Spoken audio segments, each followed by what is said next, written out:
Segundo Samuel, capítulo 16. Davi e Ziba. Davi tinha acabado de passar o alto do Monte das Oliveiras, quando Ziba, servo de Mefibosete, veio ao encontro dele com 2 jumentos encilhados, trazendo 200 pães, 100 caixas de passas, 100 frutas de verão e um odre de vinho. O rei perguntou a Ziba: "O que você pretende com isto?" Ziba respondeu: "Os jumentos são para a casa do rei, para serem montados. O pão e as frutas de verão, para os moços comerem. O vinho para os cansados no deserto beberem." Então o rei perguntou: "Onde está o neto de seu senhor?" Ziba respondeu: "Eis que ficou em Jerusalém, pois disse: Hoje a casa de Israel me restituirá o reino de meu avô." Então o rei disse a Ziba: "Tudo que pertence a Mefibosete é seu." Ziba respondeu: "Eu me inclino, e que eu encontre favor diante do rei, meu senhor." Davi amaldiçoado por Simei. Quando o rei Davi chegou a Baurim, eis que dali saiu um homem da família da casa de Saul, cujo nome era Simei, filho de Gera. Saiu e ia amaldiçoando. Atirava pedras contra Davi e contra todos os seus servos, embora todo o povo e todos os valentes estivessem à direita e à esquerda do rei. Enquanto amaldiçoava, Simei dizia: Fora daqui, assassino, homem maligno! O seu Deus o está castigando por todo o sangue derramado na casa de Saul, cujo reino você usurpou. O Senhor já entregou o reino nas mãos de seu filho Absalão. Agora você caiu em desgraça, porque é um assassino." Então Abisai, filho de Zeruia, disse ao rei: "Por que este cão morto amaldiçoa meu senhor, o rei? Deixe que eu vá até lá e corte a cabeça dele." Mas o rei disse: "Que tenho eu a ver com vocês, filho de Zeruia? Deixe que amaldiçoe. Pois se o Senhor lhe disse: amaldiçoe Davi, quem poderia perguntar: por que você está fazendo isso?" E Davi disse a Abisai e a todos os seus servos: "Se o meu próprio filho quer me matar, quer dizer desse benjamita? Deixe-o em paz. Que amaldiçoe, pois o Senhor lhe ordenou. Talvez o Senhor olhe para a minha aflição e o Senhor reverta em bênção a maldição que ele está proferindo no dia de hoje." E assim Davi e os seus homens prosseguiram o seu caminho. Também Simei ia pela encosta do monte ao lado dele, caminhando e amaldiçoando, e atirava pedras e terra contra ele. O rei e todo o povo que ia com ele chegaram exaustos ao Jordão, e ali descansaram. Absalão em Jerusalém. Absalão e todo o povo, homem de Israel, entraram em Jerusalém, e Aitofel estava com ele. Quando Hussai, o arquita, amigo de Davi, se apresentou a Absalão, disse a ele: "Viva o rei! Viva o rei!" Porém Absalão disse a Hussai: "É esta sua fidelidade para com seu amigo Davi? Por que você não foi com seu amigo?" Hussai respondeu a Absalão: "Não. Aquele a quem o Senhor elegeu e que foi escolhido por todo este povo e todos os homens de Israel, dele serei e com ele ficarei. Além disso, a quem serviria eu? Será que não seria o filho do rei? Como servi ao seu pai, assim servirei a você." Então Absalão perguntou a Aitofel: "O que vocês aconselham que devemos fazer?" Aitofel respondeu a Absalão: "Tenha relações com as concubinas de seu pai, que ele deixou para cuidar do palácio. Todo Israel ficará sabendo que você se fez odioso para com seu pai, e todos que estão com você ficarão animados." Então armaram uma tenda para Absalão no terraço, e ali, à vista de todo Israel, ele teve relações com as concubinas de seu pai. O conselho que Aitofel dava naqueles dias era como resposta de Deus a uma consulta.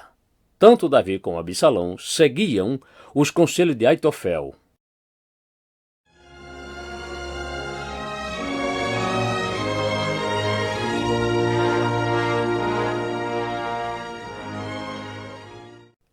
Segundo Samuel, capítulo 17. Os conselhos de Aitofel e de Hussai. Depois Aitofel disse a Absalão: Deixe-me escolher 12.000 homens, e me disporei e perseguirei Davi esta noite. Vou surpreendê-lo enquanto está cansado e desanimado.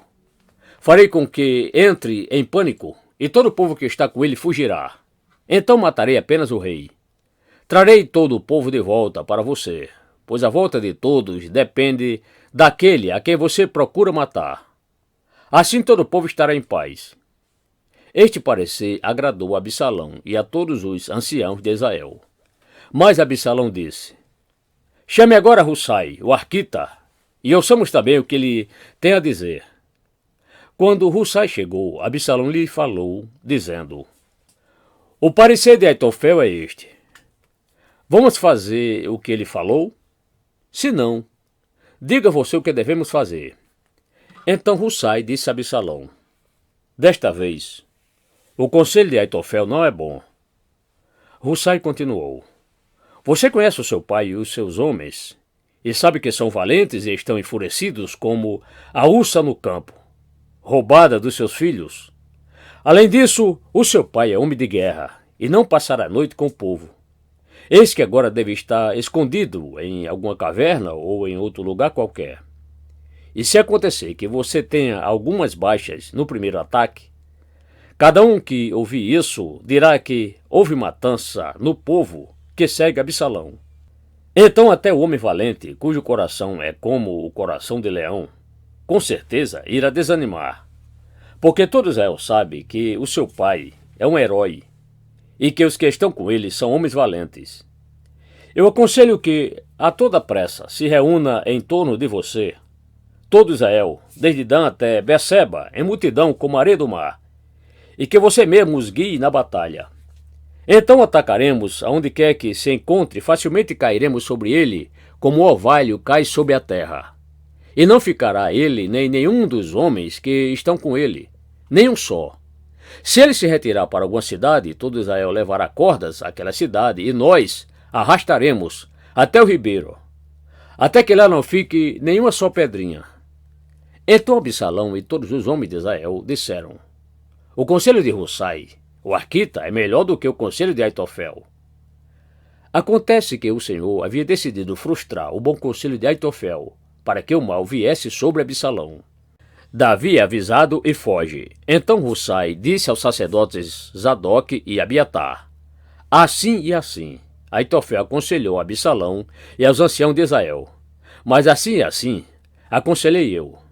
Agora, pois, mande depressa a seguinte mensagem a Davi: Não passe esta noite nos vales do deserto, mas atravesse logo o rio, para que não seja destruído o rei e todo o povo que com ele está. Jonatas e Ahimaás estavam em Enrogel. Uma criada ia até lá e lhes passava informações que eles depois transmitiam ao rei Davi. Eles não podiam ser vistos entrar na cidade, mas o moço os viu e contou a Absalão. Então os dois partiram às pressas e entraram na casa de um homem em Baurim, que tinha um poço no seu pátio, ao qual desceram. A mulher desse homem pegou uma coberta e a estendeu sobre a boca do poço, e espalhou grãos de cereais sobre ela. E assim ninguém suspeitou de nada.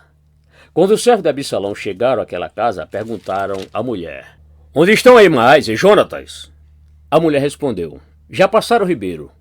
Eles saíram a procurá-los, mas não conseguiram achar. Então voltaram para Jerusalém. Depois que eles foram embora, os dois logo saíram do poço e foram avisar o rei Davi. Disseram: Levantem-se e passem depressa as águas, porque assim e assim aconselhou Aitofel contra vocês. Então Davi e todo o povo que estava com ele se levantaram e passaram o Jordão. Quando amanheceu, não havia um só que não tivesse passado o Jordão. Quando Aitofel viu que o seu conselho não tinha sido seguido, preparou o jumento e foi para casa na cidade em que morava. Pôs em ordem os seus negócios e se enforcou. Morreu e foi sepultado na sepultura do seu pai. Davi chegou a Maanaim. Absalão, tendo passado o Jordão com todos os homens de Israel, colocou Amasa no comando do exército em lugar de Joabe. Amasa era filho de certo homem chamado Itra, o ismaelita, que era casado com Abigail, filha de Naás e irmã de Zeruia, a mãe de Joabe. E assim o povo de Israel e Absalão acamparam na terra de Gileade. Quando Davi chegou a Manaim, Sobi, filho de Naás, de Rabá, dos filhos de Amon, e Maqui, filho de Amiel, de Lo-debar, e Basilai, o gileadita, de Rogelim, trouxeram camas, bacias e vasilhas de barro, além de trigo, cevada, farinha, grãos torrados, favas e lentilhas, também mel, coalhada, ovelhas e queijos de leite de vaca. Levaram isso a Davi e ao povo que estava com ele, para que comessem, porque disseram: Este povo no deserto está faminto, cansado e sedento.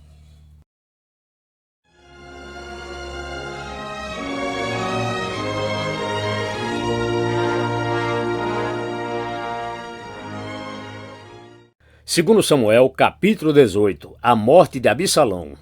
Davi contou os soldados que tinha consigo e pôs sobre eles capitães de 1000 e capitães de 100. Então Davi enviou o povo. Uma terça parte sob o comando de Joabe, outra sob o comando de Abisai, filho de Zeruia e irmão de Joabe, e a outra sob o comando de Itaí, o geteu. E o rei disse ao povo: Eu também irei com vocês.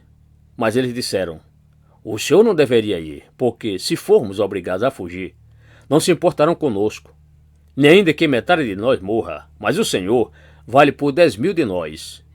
Será melhor que, da cidade, o Senhor nos preste socorro. Davi respondeu: O que vocês acharem melhor, isso farei. O rei se pôs ao lado do portão da cidade, e todo o povo saiu a centenas e a milhares.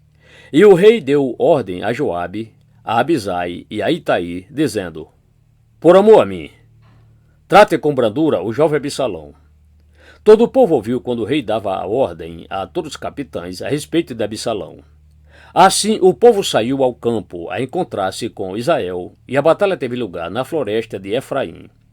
Ali o povo de Israel foi batido diante dos servos de Davi, e naquele mesmo dia houve ali grande derrota, com a perda de 20.000 homens. A batalha se estendeu por toda aquela região, e naquele dia a floresta consumiu mais gente do que a espada. Absalão, montado em sua mula, encontrou-se com os homens de Davi. Quando a mula passou debaixo dos ramos de um grande carvalho, a cabeça de Absalão ficou presa nos ramos.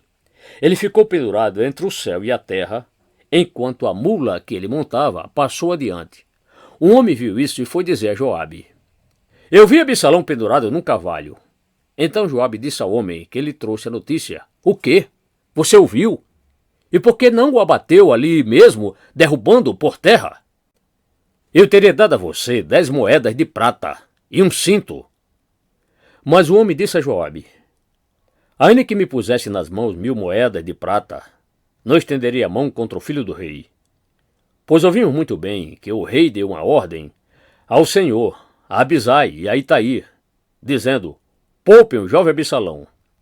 Se eu tivesse agido traiçoeiramente contra a vida dele, nada disso poderia ser escondido do rei, e nem mesmo o Senhor me defenderia. Então Joabe disse: Não vou perder mais tempo com você. Joabe pegou 3 dados e com ele traspassou o coração de Absalão, enquanto ele ainda estava vivo, pendurado no cavalo. 10 homens que levavam as armas de Joabe cercaram Absalão e acabaram de matá-lo. Então Joabe tocou a trombeta e o povo voltou de perseguir Israel, porque Joabe deteve o povo. Levaram Absalão e o jogaram numa grande cova na floresta. E levantaram sobre ele um enorme monte de pedras. E todo Israel fugiu, cada um para sua casa. Ora, quando ainda vivia, Absalão tinha levantado para si uma coluna que está no vale do rei, porque dizia: Não tenho nenhum filho para conservar a memória do meu nome. E deu o seu próprio nome à coluna, que até hoje se chama o Monumento de Absalão. Davi chora a morte de Absalão.